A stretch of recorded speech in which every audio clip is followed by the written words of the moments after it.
Te doy gracias por un nuevo amanecer. Te doy gracias por mi vida. Es hermoso poder volver a respirar y saber que tú me amas. Te doy gracias por devolverme a mí la vida. Ayer estuve muerto, pero la mano de Jesús me levantó y mi cuerpo restauró. Y es que tu amor no tiene fin. Tú cuidas de mí, mi buen Jesús. Conmigo estás, no temeré, en ti confiaré. Tú siempre eres fiel.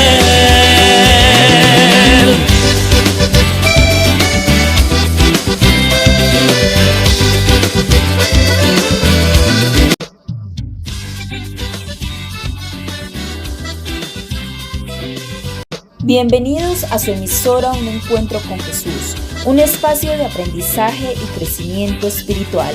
A continuación, te invitamos a que escuches la meditación de la Palabra de Dios por medio de nuestro hermano y pastor Andradis Peña.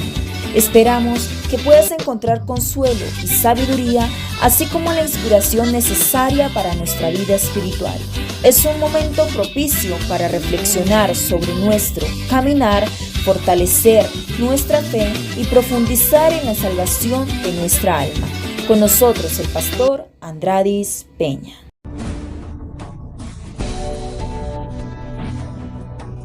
¿Qué le daremos al Señor?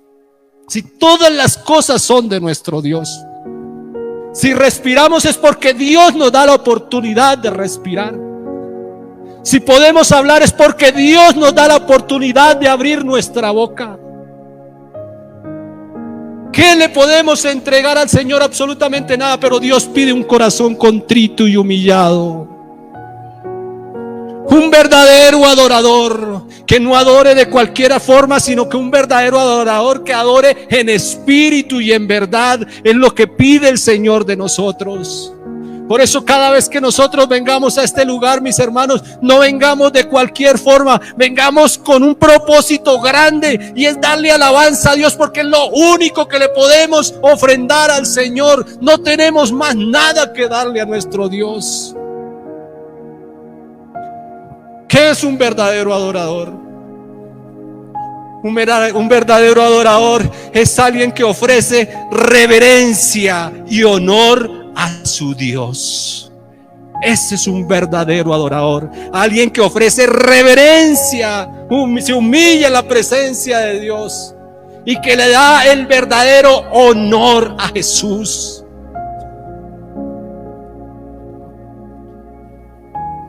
¿Por qué David era un buen adorador o un verdadero adorador? En Salmo capítulo 30, vamos a leer la palabra de Dios en Salmo capítulo 30, verso 11, capítulo 30, versículo 11 y 12.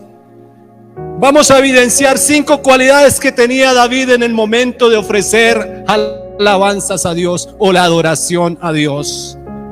En estos 2 sencillos versículos vamos a ver 5 cualidades que David tenía en el momento de ofrecer adoración a Dios. Y empieza el verso 11, dice: has cambiado mi lamento en baile, desataste mi cilicio. ¿Qué es cilicio? Antiguamente de cilicio se usaba una faja con cerdas de cadenas de hierro que tenían puntas y que eran ceñidas contra el cuerpo, y era usada como una penitencia en la antigüedad. Eso era el cilicio. Y dice la palabra de Dios: has cambiado, pero David decía: has cambiado mi lamento en baile, desataste, quitaste, rompiste ese cilicio. ¿Eso qué quiere decir? Número 1, que David reconoce lo que Dios ha hecho en su vida. ¿Por qué David era un verdadero adorador? Porque reconocía lo que Dios había hecho en su vida. ¿Qué hizo en su vida? Cambió el lamento en baile. ¿Qué hizo más? Desató el cilicio. Y dice la palabra de Dios: y me ceñiste. Y me ceñiste. ¿Qué quiere decir ceñir? Rodear, me ajustaste de alegría. Me ceñiste de alegría. Entonces, número 2, su vida estaba en constante transformación. Me ceñiste de alegría. De ahí en adelante cambió su vida por alegría, su tristeza por alegría. El número 12, verso 12 dice: por tanto a ti cantaré gloria mía. Número 3, ¿qué quiere decir? Posee un corazón agradecido a Dios. Porque dice: por tanto a ti cantaré gloria mía. Cuando alguien alaba a Dios es porque tiene alegría y agradecimiento por lo que Dios ha hecho en su vida. Por eso qué tan importante recordar lo que Dios ha hecho en nuestra vida. Entonces, esto quiere decir que posee un corazón agradecido. Y dice, sigue continuando la palabra de Dios y dice: y no estaré callado. Esto quiere decir, no se puede callar, no puede dejar de hablar, de hablar y de darle la gloria a Dios. Cuando un adorador adora a Dios, no puede callar. Hay cánticos que dicen: y no puedo parar de alabarle, no puedo parar de alabarle, y se acabó la música y se acabó todo y quedó con las manos cruzadas. Entonces, ¿dónde estaba lo que no podía parar de alabar a Dios? Si se callan los instrumentos, si se callan las personas que están alabando a Dios, yo tengo mis labios y mi boca para con mis propias palabras decirle: Señor, en medio de todo tiempo te adoro, te alabo, porque tú eres todo en mi vida y eres todo en todo. Eso es lo que debe existir en nosotros, la verdadera adoración. Si podemos dejar el perrito, si quieres, allá en la...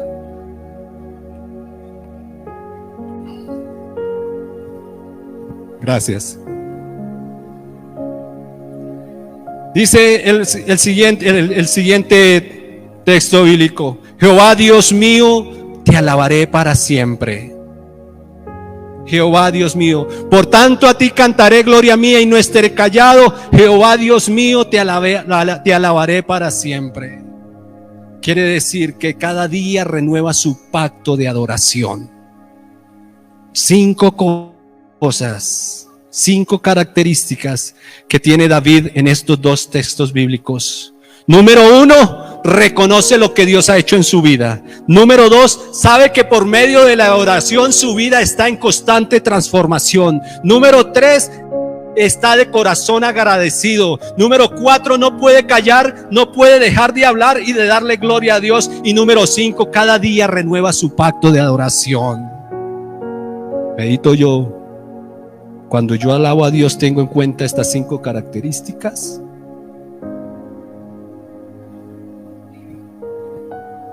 La palabra de Dios, nomás en estos 2 textos bíblicos, todo lo que nos enseña.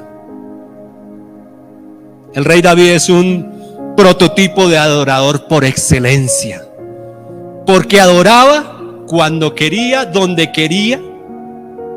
Muchas veces hasta fue menospreciado por su esposa y en su pueblo, porque adoraba a Dios de una forma diferente a lo que decían los demás. Entonces, por eso nosotros podemos decir que la adoración de David era un adorador por excelencia. Chris Tomlin decía, o dijo una vez: la adoración no es una tarea o un deber, es la respuesta natural de un corazón agradecido. O sea que la adoración no se puede convertir en una tarea o en un deber. Cuando venimos aquí al culto, entonces, ¿cómo se divide el culto? Iniciamos, hacemos una oración, leemos la palabra de Dios, hacemos unas alabanzas, oramos nuevamente por peticiones, hacemos la predicación de la palabra y chao amigos, nos fuimos. Cumplí y se terminó. No, esto no es de una tarea que debemos hacer. Debe haber algo mucho más dentro de nosotros. No es una tarea, es una respuesta natural. Es algo que tiene que ser natural de nosotros. Tiene que salir algo natural de nosotros. Esa alabanza tiene que salir natural de nosotros, porque en nosotros debe existir agradecimiento. Pero hay un tema también.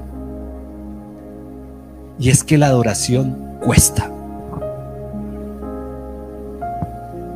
En Génesis capítulo 22, ser un adorador cuesta, y lo vamos a ver. Y cuesta, usted no sabe cuánto, mucho. Para ser un buen adorador hay que pagar un precio. A ver si estamos dispuestos a pagar ese precio. Génesis capítulo 22 del verso 1 en adelante dice: Dios ordena a Abraham que sacrifique a Isaac. Wow. Oye, una orden de Dios fuerte. Su hijo que le nació, que le pidió al Señor, y el Señor le dice que: Abraham, sacrifica a tu hijo. Muy fuerte. Dice el verso 1: aconteció después de estas cosas que probó Dios a Abraham.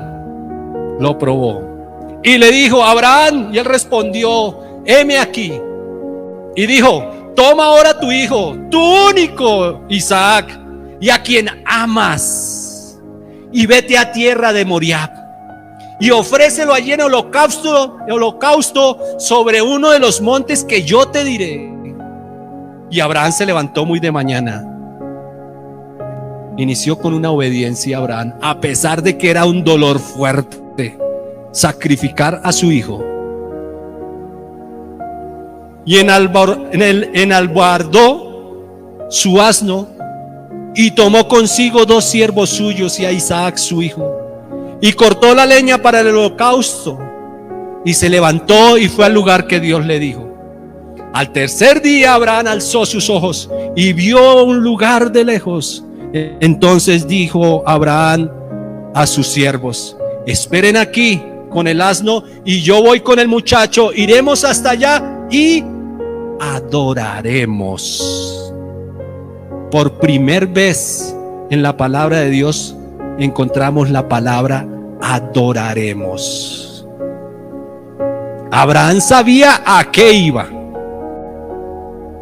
y él iba era a adorar a Dios. Pero algo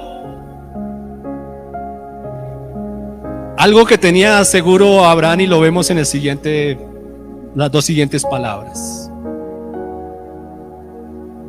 Porque así como Abraham dijo: vamos y adoraremos, está hablando en forma plural. Está hablando de su hijo y él. Vamos y adoraremos.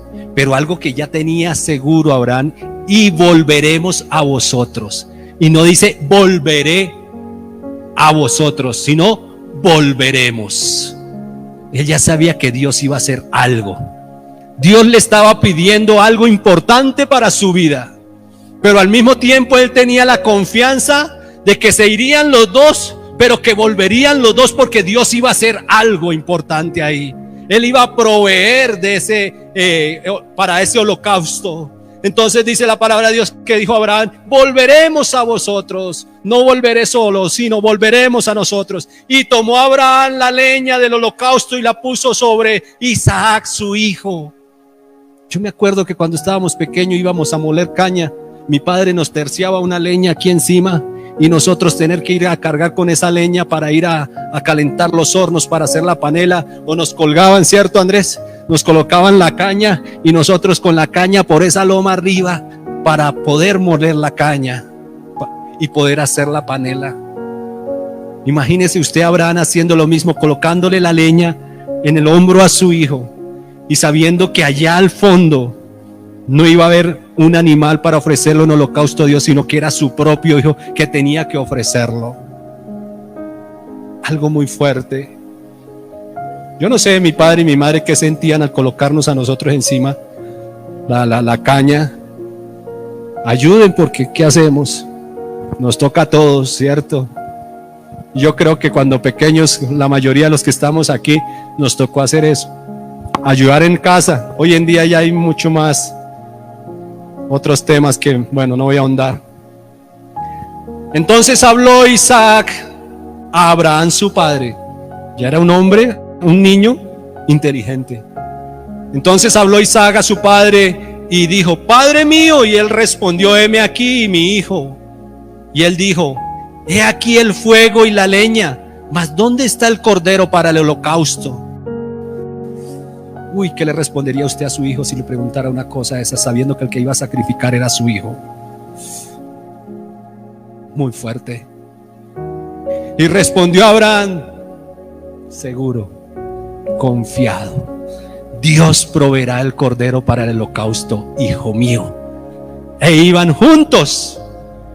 ¿Cuántas cosas pasarían Abraham en su mente? Y si Dios no me provee el cordero, y si me toca acabar con la vida de mi hijo, ¿cuántas cosas no pensaría Abraham en ese trayecto? 3 días para llegar al lugar donde iba a ser el holocausto. ¿Cuántas cosas no le pasan por la mente a uno de lo que pueda suceder? O puede decir, no, yo definitivamente no voy, yo devuelvo, yo quiero a mi hijo, no quiero hacerlo, ofrecerlo en el sacrificio. Pero como leíamos la palabra al inicio, Dios estaba probando a Abraham. Y cuando llegaron al lugar que Dios le había dicho, edificó allí a Abraham un altar y compuso la leña y ató a su hijo Isaac y lo puso en el altar sobre la leña. Yo me imagino al niño con cara de sorpresa sobre la leña. Padre, ¿qué estás haciendo? ¿Qué intentas hacer? No sé cómo estaría Abraham, pero yo creo, me imagino a Abraham hasta con lágrimas en sus ojos, colocando a su hijo, pero siendo obediente a Dios ante todo. Porque qué tan duro es ver uno a sus hijos sufrir y que su hijo le dice, Padre, ¿por qué estás haciendo esto conmigo? Y puso en el altar sobre la leña. Y más fuerte aún, y extendió a Abraham su mano y tomó el cuchillo para degollar a su hijo. Entonces el ángel de Jehová le dio voces del cielo y le dijo, Abraham, Abraham. Y él respondió inmediatamente, heme aquí. ¿Qué quieres, Señor? Heme aquí. Y le dice el ángel, le dijo, no extiendas tu mano sobre el muchacho, ni le hagas nada, porque yo te conozco que temes a Dios, por cuanto no me rehusaste a tu hijo, tu único.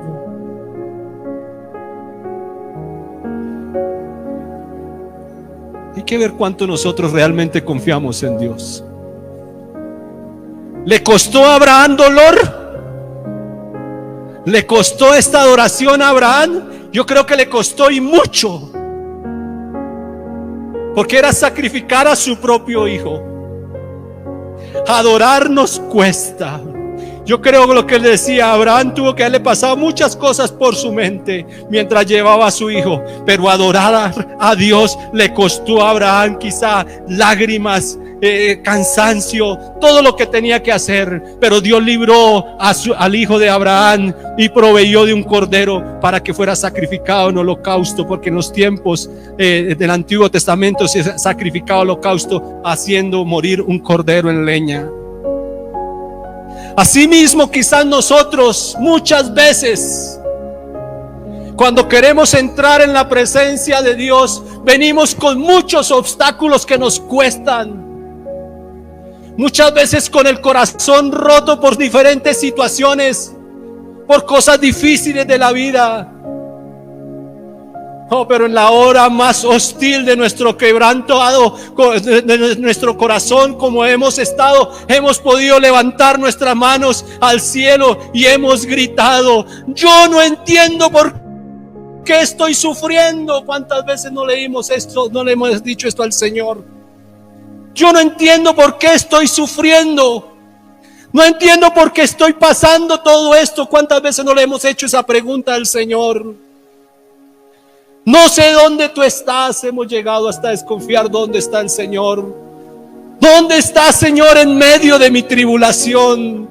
Pero qué bueno es que yo levante mis manos, esté pasando lo que esté pasando, y le diga al Señor, siempre te voy a adorar, siempre te voy a amar en mi angustia, en todo tiempo no me apartaré de tu lado. Qué bueno que nosotros digamos y pensemos esto. Adorar te va a costar. Escuchaba un testimonio esta semana de un pastor que tenía su hija de 16, 17 años. Y en un acto de rebeldía su hija decidió irse de su casa. Se fue con esta persona, con el novio que tenía, y se fueron a vivir. Salieron de su casa y se fueron. ¿Cómo quedó el padre? Destrozado de ver su hija que se rebeló contra las cosas de Dios y se fue con su novio. El pastor contaba que en una fiesta, después de que salieron de una fiesta, no sabemos si el muchacho estaba tomado, pero ya llegando a su casa tomó la escopeta y hizo un disparo, y el disparo se lo puso en toda la cara a su hija, de tal forma que la sangre y su cerebro se esparció por la pared.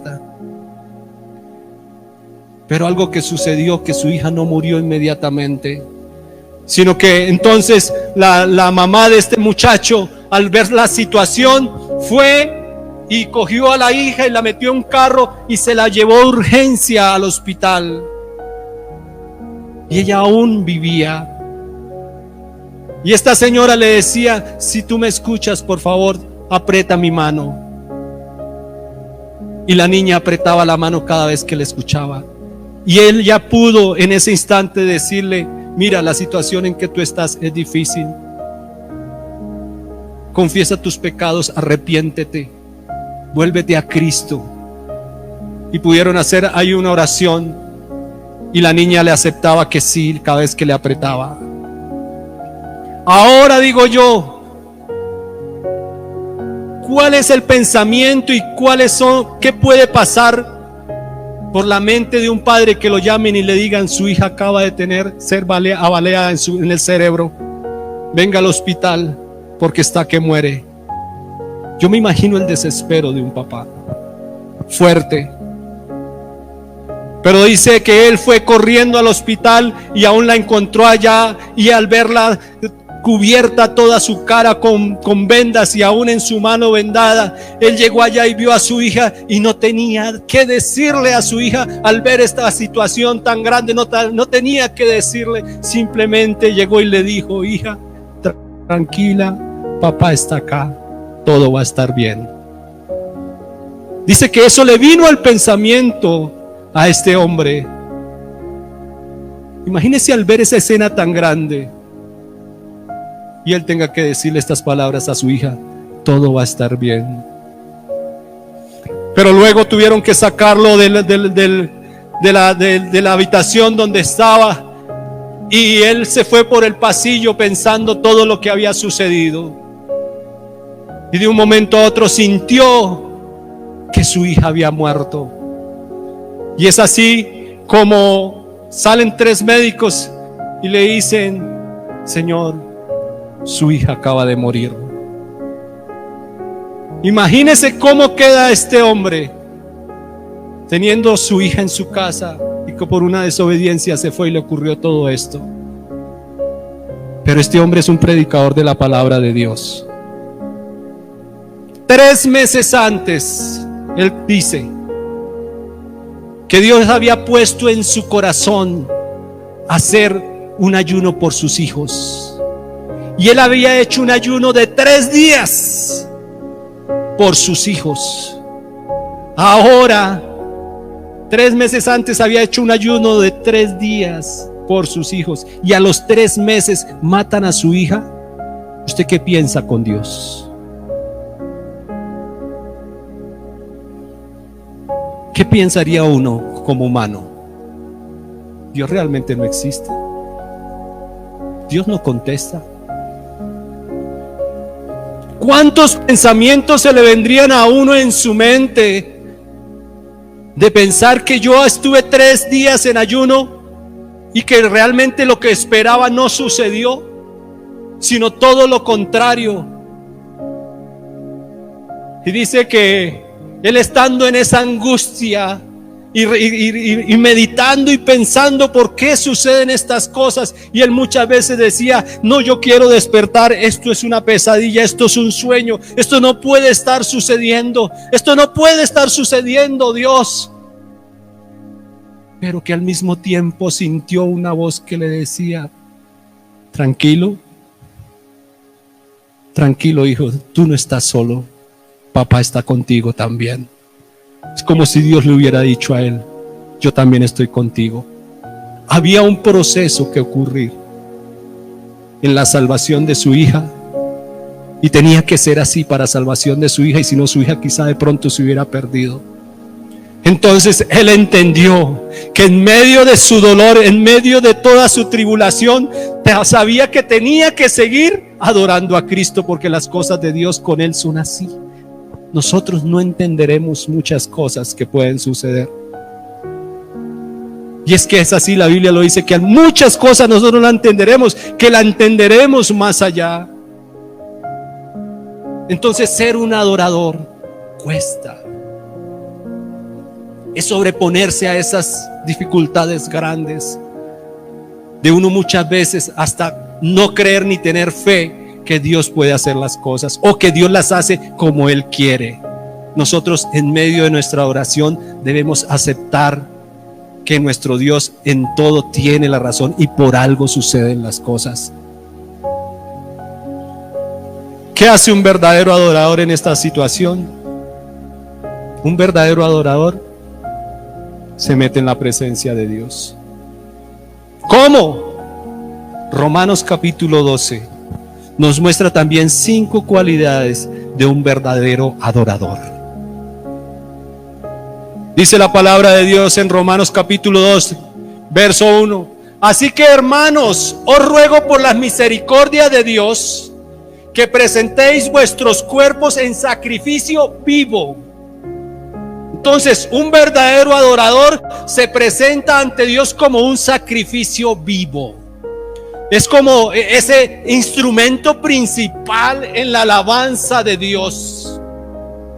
Que yo no sé tocar el piano, que no sé tocar la guitarra, que no sé tocar la batería, pero Dios me ha dado a mí mis palmas, me ha dado mis labios, mi boca, para que yo adore a Dios, y que sea ese principal instrumento para la adoración a Dios. Por eso dice la palabra de Dios: os ruego por las misericordias de Dios, que las misericordias de Dios son nuevas cada día. Os ruego por esas misericordias que presentéis vuestros cuerpos en sacrificio vivo,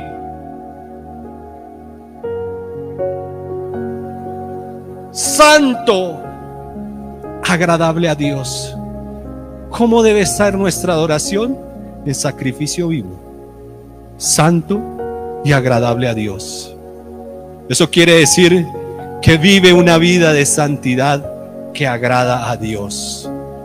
Entonces, el verdadero adorador, número 1, es un verdadero adorador si se presenta como sacrificio vivo. Y número 2, si vive una vida de santidad agradando a Dios. Luego continúa el texto: que es vuestro culto racional. Quiere decir que en medio de su culto entrega todo desde la razón, sabiendo por qué y a quién adora. Número 3, entrega todo desde la razón, sabiendo por qué y a quién adora. En el verso 2 dice: no os conforméis a este siglo, sino transformados por medio de la renovación de vuestro entendimiento. El verdadero adorador no se conforma a este siglo. Que si todos adoran de esta forma, él va a adorar igual. No, él no se conforma a como adoran en este siglo, sino que va a ir mucho más a fondo. Sino que se transforma según sus conocimientos que tiene en Dios. Eso es un verdadero adorador. Dice la palabra de Dios: para que comprobéis cuál sea la buena voluntad de Dios, agradable y perfecta. ¿Esto qué quiere decir? Siempre busca la voluntad de Dios. El verdadero adorador se presenta en sacrificio vivo. Número 2, vive en santidad y agrada a Dios. Número 3, se entrega con razón sabiendo a quién adora. Número 4, no se conforma a este siglo, sino que se transforma según su conocimiento que tenga en Dios. Entre más conoce de Dios, más se transforma. Y número 5, busca la voluntad de Dios. Si es un verdadero adorador, honra a Dios. En 1 Samuel capítulo 7, del 1 al 17, nos dice que el arca de Jehová duró 20 años en la casa de Abinadab.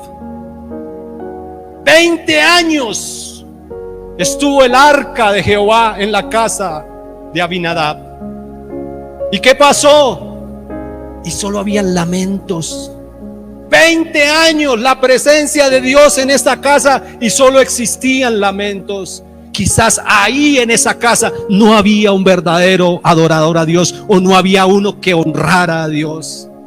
Pero mientras que en 2 Samuel capítulo 6 verso 11 y verso 12 dice la palabra de Dios que el arca de Jehová fue llevada a la casa de Obed-Edom y duró 3 meses, y Jehová lo bendijo a él y a toda su casa. 20 años en la casa de uno y habían lamentos. 3 meses en la casa del otro y Dios los bendijo. ¿Por qué? Porque verdaderamente en Obed-Edom habían personas que adoraban, que honraban y valoraban la presencia del Señor. ¿Cuántas veces pasa? ¿Cuántos años han pasado en nuestra vida? Y Dios permanece en nuestra casa y ni una lágrima cae por nuestros ojos de alabanza a Dios. Pasan los meses, pasan los años.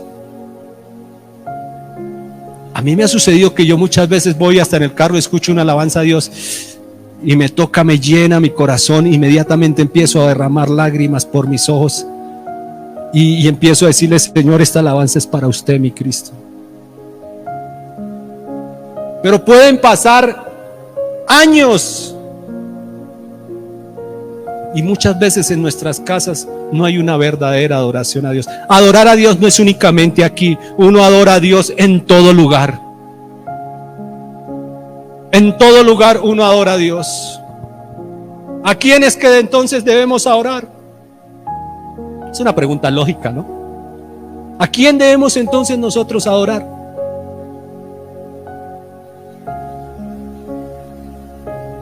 ¿A quién? Amén. ¿O hay algún otro que nosotros debamos adorar? Porque hay veces decir: amor, te adoro, eres lo máximo para mí. La novia y la esposa suspira: es lo más hermoso que me has dicho, mi vida. Pero esa palabra adoración tiene un trasfondo mucho más alto. Tú puedes amar, pero adorar solo a Dios. Solo a Dios. No adores a nadie más. Solo a Dios. Porque Satanás quiso tentar a Jesús en Mateo capítulo 4 verso 8 al 11. Y Satanás fue a tentar a Jesús y a proponerle a Jesús: ve a Jesús, te doy todo lo que tú ves aquí, todo te lo doy, si postrado lo adoraba. ¿Qué tan importante es la adoración? Todo lo que estaba dispuesto Satanás en ofrecerle a Jesús, si postrado lo adorabas. En Mateo capítulo 4 verso 8 al 11.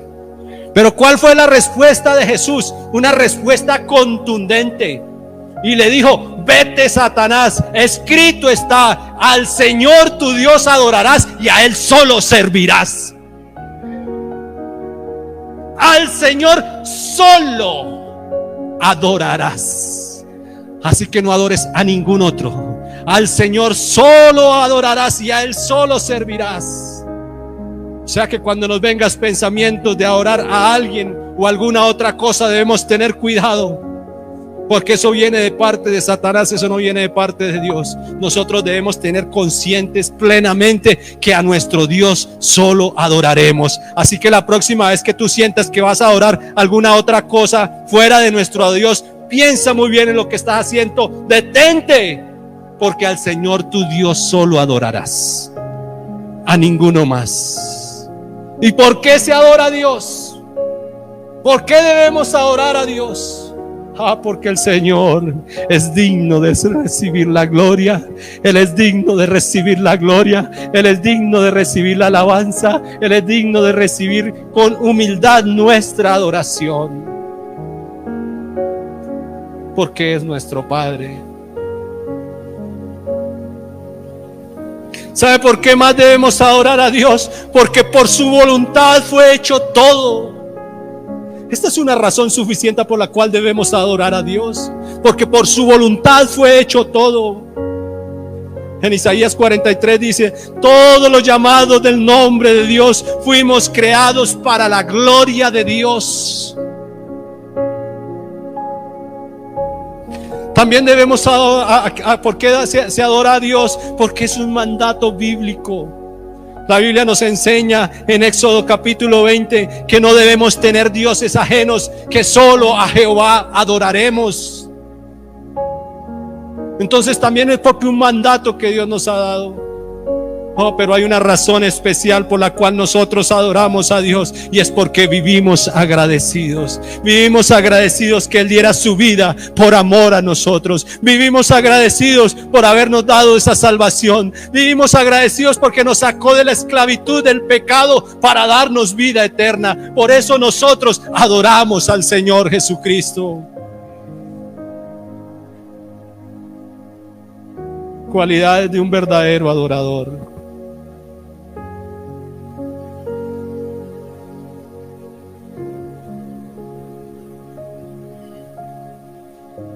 Un verdadero adorador adora sin hacer un ritual, sino que de su corazón realmente adora a Dios. ¿Por qué? Porque muchas veces hay muchos que dicen que adoran y que alaban al Señor, pero tenemos un ejemplo claro en Levítico capítulo 10 verso de 1 al 20, donde Obed-Edom honró la presencia de Dios y fue prosperado por todo. Pero también vemos en Levítico 10 del 1 al 20 que Nadab y Abiú, que eran hijos de ¿quién? De Aarón, ofrecieron delante del Señor un fuego extraño que Él nunca les mandó ofrecer. Entonces de la presencia del Señor, como ofrecieron ese fuego extraño, de la presencia del Señor salió un fuego que los quemó y murieron delante del Señor. Ahora digo yo, ¿qué es lo que yo le estoy ofreciendo al Señor? ¿Cómo se lo estoy ofreciendo? A veces como que nos queda un poco difícil realmente entender y reconocer a quién es que nosotros adoramos. Un verdadero adorador manifiesta el fruto del Espíritu Santo. Cuando adora a Dios, lo hace con espíritu y en verdad. Un verdadero adorador manifiesta esos dones que Dios nos ha dado. Un verdadero adorador trae avivamiento al pueblo. Un verdadero adorador trae avivamiento al pueblo. Que así la adoración se hace individual. Porque aquí no es que sea una adoración colectiva. Aquí podemos cantar todos, pero individualmente cada uno de nosotros le está dando la alabanza a Dios. Por eso yo decía que esto sería bueno que estuviera un poco más íntimo, porque muchas veces nos cohíbe salir lágrimas de nuestros ojos. Pero bueno, cuando uno está metido en la presencia de Dios, puede verme llorar, gritar lo que quieran, no me importa, porque yo estoy conectado es con Dios, porque es entre Dios y yo que estamos en esa conexión. Pero cuando hay esa libertad de adoración, mi hermano que está al lado también se contagia de esa adoración y empieza a sentirse un mover hermoso en este lugar, porque ya entonces empieza a armonizarse, como dice la palabra de Dios, que nos ponemos unánimes juntos a adorar a Dios, y Dios envía de su Santo Espíritu sobre todos los que estemos en este lugar. Pero tiene que haber un adorador, un verdadero adorador, que traiga avivamiento al pueblo. Tú sigues a una persona que va lento, tú te paras detrás de él y empieza, ¿y a qué horas? Es como si estuviéramos bajando una escalera y alguien va lento bajando, y usted con un afán y me paso por acá, me paso por allá. Necesito que se mueva.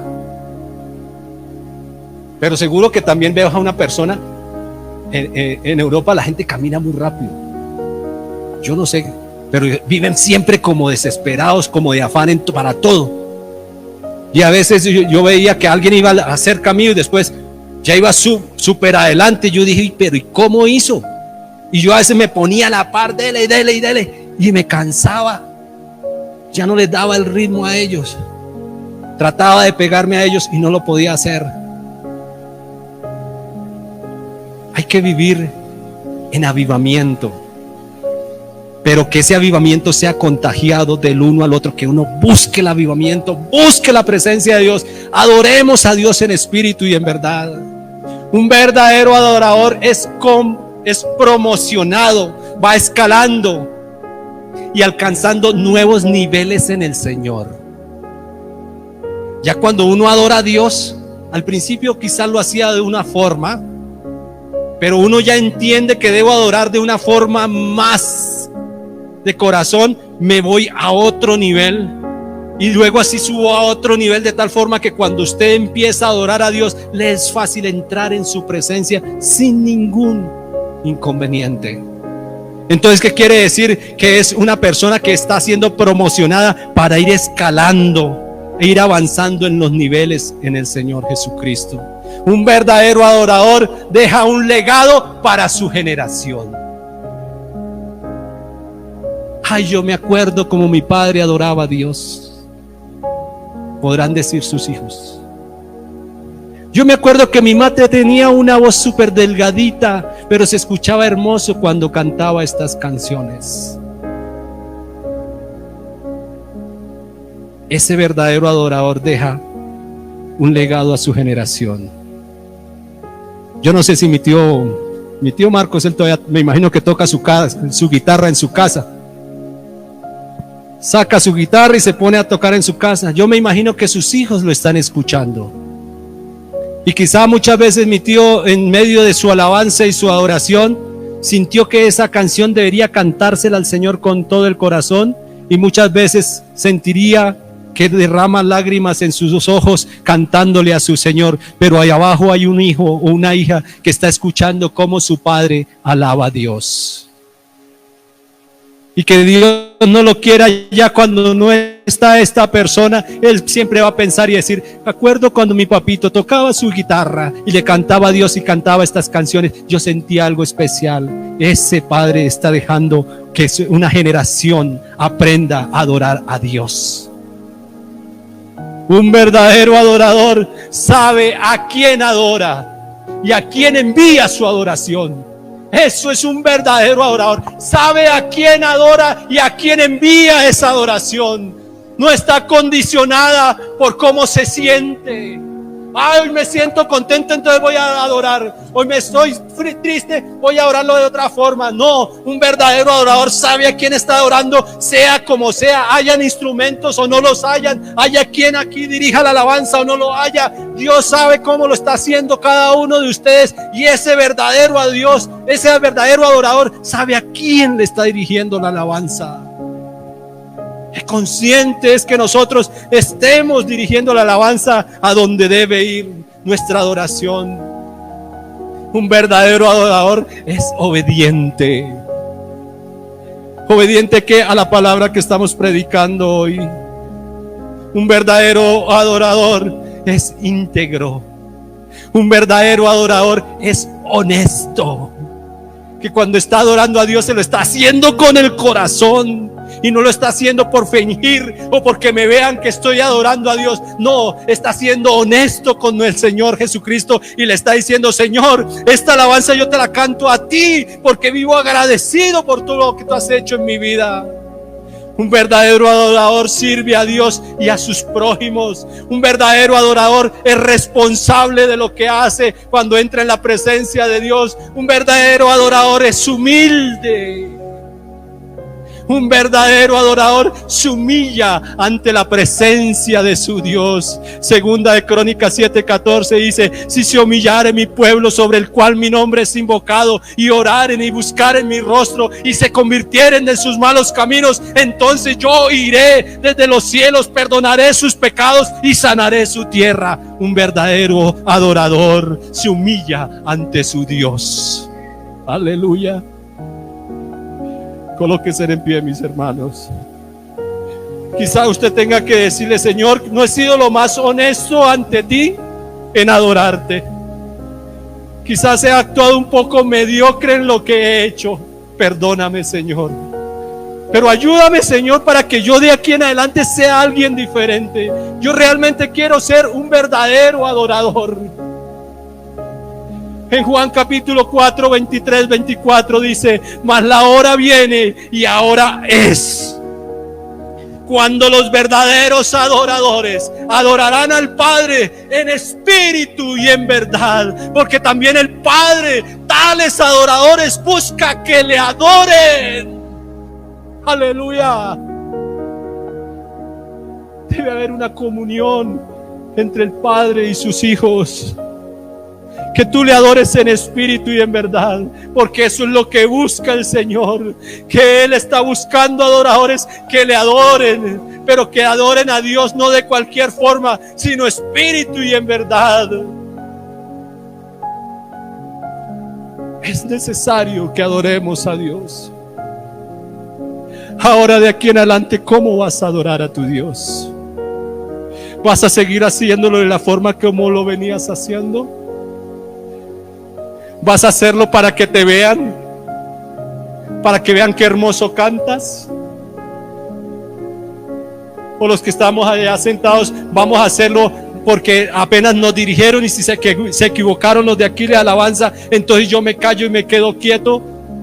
No. De ahora en adelante tenemos que ser unos adoradores diferentes. Y no solo aquí, sino adoradores en nuestras casas. Que nuestras generaciones que vienen conozcan y reconozcan que ahí hay un padre, una madre que adora a Dios en espíritu y en verdad, y que de esa adoración rompe cadenas, que esa adoración puede librar de pronto a tu hijo que está triste, puede librar a tu hijo, a tu hija que está en una situación difícil. Dice la palabra de Dios que Dios habita. Dios habita en medio de la alabanza de su pueblo. Y si el pueblo de Dios está en su casa, allá debe habitar la presencia de Dios, porque en esa casa se debe adorar a Dios en espíritu y en verdad. Porque hay tanto conflicto en casa, porque hay tanta pelea, porque hay tantas cosas, porque realmente no habita la presencia de Dios. Pero cuando Dios habita en la casa, hay paz, hay alegría, hay tranquilidad en nuestros corazones. Oh, levantemos nuestras manos a la presencia de Dios y digámosle: Señor, perdónanos. Perdónanos, Señor, porque no hemos sido los más honestos. Señor Jesucristo, quizás nuestra oración ha sido mediocre. No hemos valorado, Señor, lo que tú has hecho por nosotros.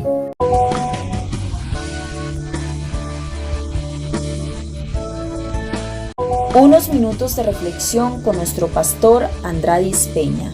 Recuerda que la paz para tu alma la puedes encontrar rindiéndote a los pies de Cristo. Somos tu emisora favorita, Un Encuentro con Jesús.